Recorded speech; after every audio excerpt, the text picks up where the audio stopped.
Well, I've actually jinxed myself. I'm feeling under the weather. Mason's had a cold, I've catched it off him.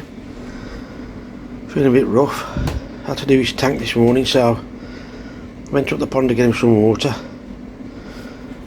for in his tank. Went in the filter house. Couldn't see the aeration working in the filter. Checked it.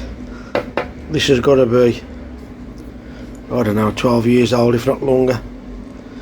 Absolutely fantastic piece of kit. It's been on 24 hours a day all them years, and all I did was change it over. This run my pond. I also had 4 air stones in the nexus running off this one pump plus the other pump, and I thought the other pump had packed up, so I swapped them over and this was running the nexus a lot better actually. I've got them today. Couldn't hear the aeration and it's gone off, so I'm going to take it apart and have a look, but I really don't think I can get these parts, so I'm going to take it apart. I'm going to try and repair them if I can. You can probably tell by the rust starting to show on these. This was outside before I had a filter house.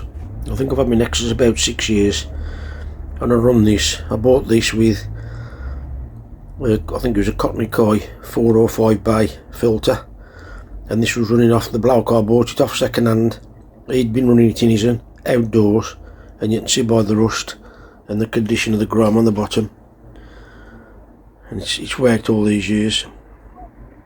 I'll get it apart and I'll get back to you. Well, I've removed the lid. You can see by all the crud, rust, dirt, that's been running for a fair few years. Unfortunately you can't buy these parts no more, so what I'm going to try to do, there's an inner ring there. Don't know if you can actually see that, it looks like a ring. See if I can get that out if I can. Unbolt that off there. You can see the other part of the diaphragm stuck on there, and then I see I've got some, I'll just show you down here, sorry about the noise. I've got some rubber flooring which I'm going to try and make a new diaphragm. And if I can do it with this one, I've got another one that I bought that wasn't as old and didn't last as long, so I'm going to try and take it apart, clean it up and see if I can make a new diaphragm. Okay then, I've got the inner ring out and I've noticed that is starting to come out there. So I'm going to try and peel all that out without breaking it and see what I've got left. Okay then, so it's not going to work the way I thought. I actually thought that the rubber sat in a circle there, and then this ring, you see there's a couple of nibbits there that fit in a certain place there, and I was hoping that that would press down and keep the rubber ring in, but it's actually that part there. If I can get it on the white, it's that part there that I need to change, and I don't think I can buy them. So what I'm thinking of trying to do now is cutting the rubber out and see if I can stick it actually to the bit of rubber that's left. So I'll come up with an idea and get back to it again. Okay, I'll cut a piece of that rubber flooring up with the intentions of fitting it in one piece over there like that, but I needed this inner circle in there to seal it. So then I cut the circle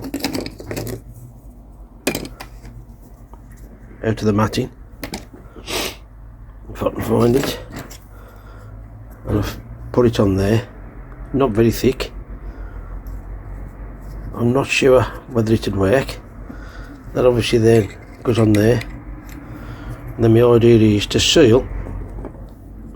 Show that again. That's the original diaphragm. See if I can bring it over here. The idea is to seal that in there with CT1.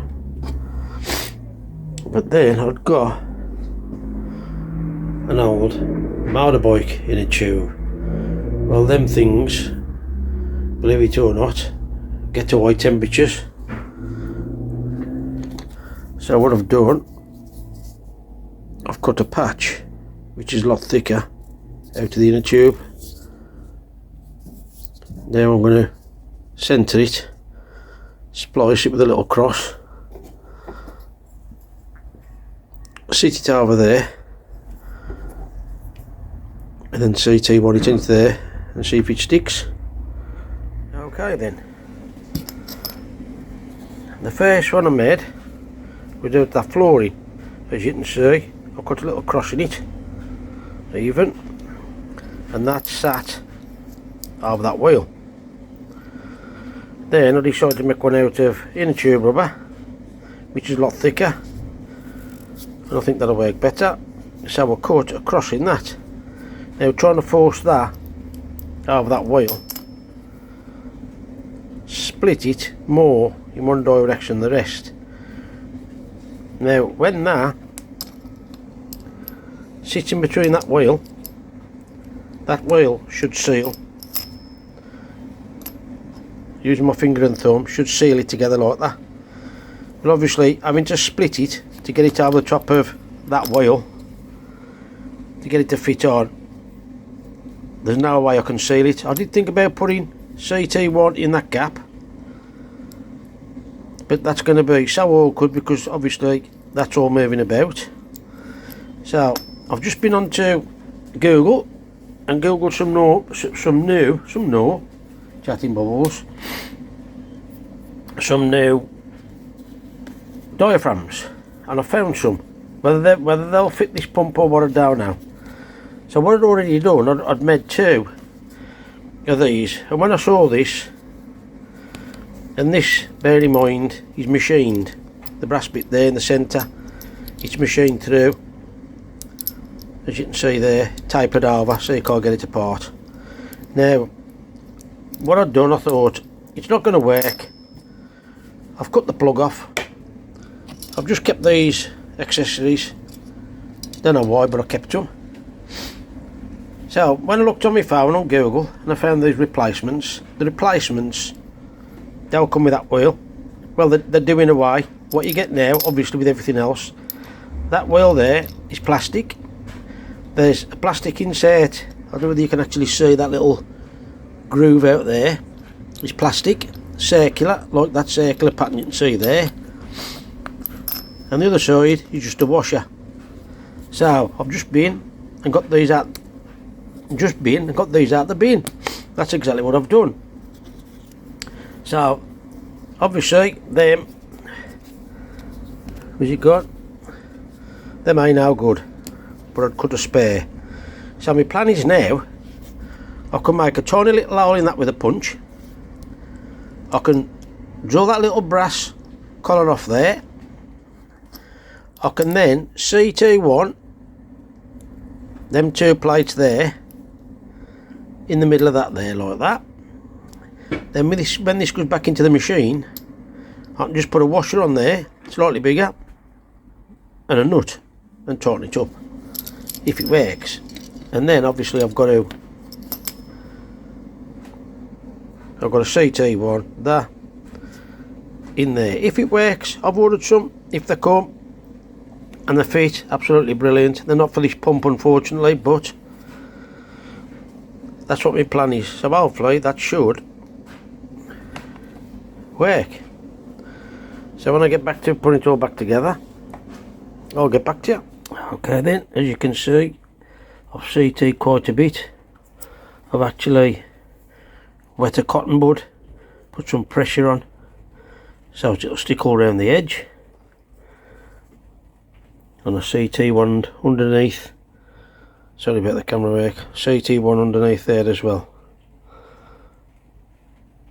I might even just put a little bit. I'll wait for that to go off and then I'm going to put a little bit more in them gaps around there tomorrow. And then what I've got to do, find the centre, pierce just a tiny little hole for that to go through and drill that out. Update on the air pump repair. Unfortunately, I've not been able to get it done this week. I'll flick around and show you the one seal that I've made, but I've still ain't finished it yet. I've got to do another one before I can put the pump back together. I have ordered parts for another pump that look a similar diaphragm, so if they come and they fit, that'll be a bonus, but if not, I want to flick around there and show you where we're up. Chatting bubbles, show you where I'm at. Okay, if you've been following the video, you'll see that that's the insert. You can actually see the remains of the old diaphragm in there. I've used a motorbike inner tube, which is a good rubber. I do need to put a little bit of sealant around the edge there, like I said on the earlier on in the video. I've not had time to do the other one of these, so as soon as I get a chance to do the other one, get them both to match, get them both in and running, you'll have to look out for my next video next week. I hope you're interested in it. I hope it works. If it does, you'll know how to repair your own if you ever need to. While I'm on this video now, this is unpaid promotion. I think because we're koi tubers, we ought to help all our local dealers out. I've not purchased timber from these fellas. Dave Black Country Koi Bloke has. So if you're after any timbers, if you'd like to get in touch with these guys, I'm sure they'll appreciate your custom. It is koi related, obviously, because you need your decking, your timbers to build your decking, your pergolas, whatever it is you build out of wood to help with your pond build. Just a little plug from me for these guys. I'd like to thank you all for watching. If you like what you're seeing, please share, subscribe to the channel, and don't forget to polish me thumb. You know you want to, folks. Till next time, take care.